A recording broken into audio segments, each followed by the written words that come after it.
અને CR પાટીલ આવ્યા પછી ગુજરાતની જે ઘોર ખોદી છે, એને જે પાપ કર્યું છે, ભગવાન એને સુખી રાખે ને અમારી સરકાર જોવા માટે જીવતો રાખે.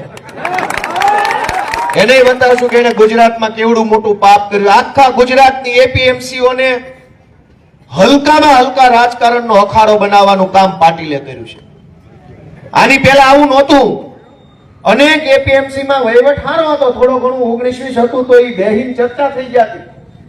આ આવ્યા પછી એને વીણી બિલોઈ કાચ મારી, દૂરબીન મારી ગુંડા ગોત્યા અને એક એક ગુંડાને પકડીને ચૂંટણીઓ જીતાડીને ચૂંટણીઓ ઉભા રાખી દીધા. પકડી એક પણ ગુજરાતનો હારો માણસ રાજકારણમાં ટકવા ન દીધો પાટીલે.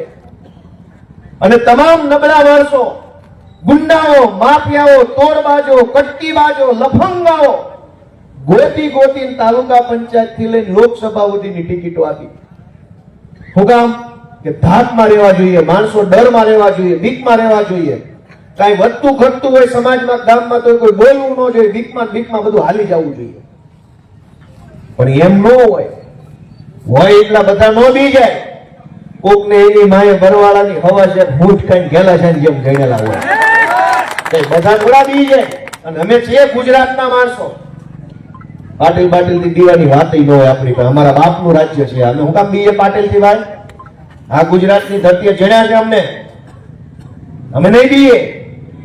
અને તમે શું અમને બીવડાવવા કરવાના છો કે પોલીસ મોકલો? હા, આવો સ્વાગત, આવો, વેલકમ તમારું. અને કાયદો કેવો ગુજરાતમાં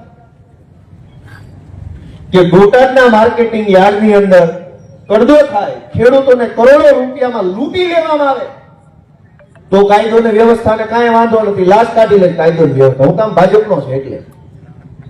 એ કડદો થતો હોય એની અંદર હક માંગવા માટે રાજુભાઈ કરપડા જાય તો કે કાયદો ની વ્યવસ્થા બગડી ગઈ. કાયદો ની વ્યવસ્થા નહીં, તમારી સડીઓ બગડતી હોય એવું અમને લાગે. કાયદો ની વ્યવસ્થા શું બગડે? તમારી સડીઓ બગડી જાય છે રાજુભાઈ આવે અને નામ આપો કાયદો ની વ્યવસ્થા બગડી ગઈ. તમારો કાયદો તેથી કેમ ન બગડ્યો? તમારી વ્યવસ્થા તેથી કેમ ન બગડી? જે દિવસે ખેડૂતોને લૂંટવામાં આવ્યા યાર્ડમાં, અને વાત ખાલી કપાના ખેડૂતની નથી, મગફળીના ખેડૂતની આ હૈયાવરાળ, મરચા પકવે એની આ હૈયાવરાળ, ટમેટા પકવે એની આ હૈયાવરાળ, દાડમ, જમરૂ, કેરી, કોઈ પાક ખેડૂત પકવે એને આ માફિયાઓ છોડતા નથી. કેવું લોહી રેડીને માણસ પાક પકવે છે. ટમેટાના ખેતરમાં ટમેટા પકવતો ખેડૂતે લોહી રેડે છે ત્યારે લાલ ટમેટા પાકે છે, કઈ મફતમાં નથી આવતા. પણ 2 ગાંડી, 2 પોટલા, 2 કેરેટ ભરીને યાર્ડમાં જાવ એટલે જાણે કે આ તો આપણને દહીં દેવા જ આવ્યો હોય એવી રીતે લઈ જ લ્યો લૂંટવામાં. મને તો એવું જાણવા મળ્યું કે જે ફળો છે, ફળ, દાડમ હોય કે જમરૂક હોય કે બીજા ફળ, એમાં તો 10% તો કમિશન સીધું લઈ લેવામાં આવે છે. આખા ગુજરાતના લગભગ યાર્ડમાં સીધું કમિશન 10% લઈ જ લ્યો, બાપાનો માલ. પાટીલ મુર્દાબાદ જિંદાબાદ કરતા જાવ, 10%ની કટકી કરતા જાવ. આપણે ઓલા બગજનદાસ બાબાના આશ્રમે મંદિરે જમવા જાવી ને, ત્યાં ઓલા પીરસવા વાળા સેવક એમ કે સીતારામ, બાબા સીતારામ બોલતા જાવ, ભોજન લેતા જાવ, બાબા સીતારામ બોલતા જાવ, ભોજન લેતા જાવ. અને ભાજપના રાજમાં શું છે? પાટીલ બોલતા જાવ, કટકી કરતા જાવ, પાટીલ બોલતા જાવ, કડદો કરતા જાવ, પાટીલ બોલતા જાવ, ભ્રષ્ટાચાર કરતા જાવ, પાટીલ બોલતા જાવ, ગળા કાપતા જાવ, પાટીલ બોલતા જાવ, પબ્લિકને લૂંટતા જાવ. અને હાલે છે. વાત ખોટી છે સાચી? કોઈ બોલ્યું નહીં કાંઈ? 7-8 જણા સાચી કીધું એનો ખૂબ આભાર. બાકીના નહીં થાક્યા હોય છે. બધાય થાક્યા છો કે થોડા થાક્યા છો? દોસ્તો, કઈ હાલત થઈ છે ગુજરાતની. અમે શું તમને કહીએ? અમે જે બોલીએ છીએ એની ભાષણ નથી, કાળજામાંથી કાઢેલો શબ્દ છે કે અમને આ પીડા અહીં દુખે છે ને એટલે મોઢેથી બોલીને કહીએ છીએ. એના કામ કાળા છે, એના ધંધા હલકા છે, અમારા તો શબ્દ કડવા છે. તમારા કાનને વાગતા છે પણ તમારા કારનામાં અમારી પેઢીઓ બરબાદ કરી રહ્યા છે. સુરેન્દ્રનગર જેવા નાના એવા ગામની અંદર ડ્રગ્સ વેચાય છે. બોલો ક્યાં જઈને ફરિયાદ કરવાની? દારૂ તો દારૂ, હજુ તો દારૂનો તો મેળ નથી પડ્યો.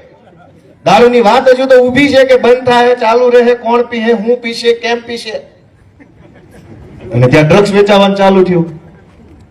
દોસ્તો, આત્મા જગાડો. હું તો તમને એટલી વિનંતી કરું છું કે અમારા માટે કાંઈ ન કરતા. રાજુભાઈએ એમ કીધું કે પહેલી મહાનગરપાલિકા સુરેન્દ્રનગરની છે આમ આદમી પાર્ટીની બનાવો.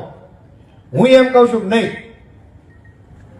તમારી પોતાની મહાનગરપાલિકા પહેલી બનાવો, જનતાની પહેલી બનાવો, અમારી નહીં, ઓલાની નહીં, કોઈ તમારી બનાવો, જનતાની બનાવો. કોન્ટ્રાક્ટરોની મહાનગરપાલિકાઓ તો છે જ, જમીન માફિયાઓની મહાનગરપાલિકાઓ છે, ગુંડાઓની મહાનગરપાલિકા છે. જનતાની ક્યાં છે ગુજરાતમાં? મોટા મોટા બિલ્ડરોની મહાનગરપાલિકાઓ, મોટા મોટા ટેન્ડર માફિયાઓની, રોડ માફિયાઓની મહાનગરપાલિકા છે. એનું હાલે બધું, જનતાનું ક્યાં હાલે છે? હું એમ કહું છું કે ભગવાને જો તક આપી હોય ને તો ગુજરાતના ઇતિહાસની પહેલી જનતાની મહાનગરપાલિકા સુરેન્દ્રનગરને બનાવવા માટે બધાએ પોતાનો સમય આપો, યોગદાન આપો. અને આ તમારા છોકરા છે, આ બધા ઉભા, ગોપાલભાઈ કે રાજુભાઈ કે ઈશુદાનભાઈ, કોણ છે? તમારા છોકરા છે. અમે ક્યાંથી આવ્યા રાજકારણમાં? ભાઈ હું તો પોલીસમાં નોકરી કરતો હતા, રાજુભાઈ જે કે ને એમ અમે નોકરી કર્યા કરતા હતા. ઈ એનું કામ કરતા હતા, ઈશુદાનભાઈ એનું નું કામ કરતું હતું. પણ સરકારે પોતાનું કામ ન કર્યું ને એટલે અમારે અમારું કામ ખોટી કરીને અહીંયા આવવું પડ્યું છે.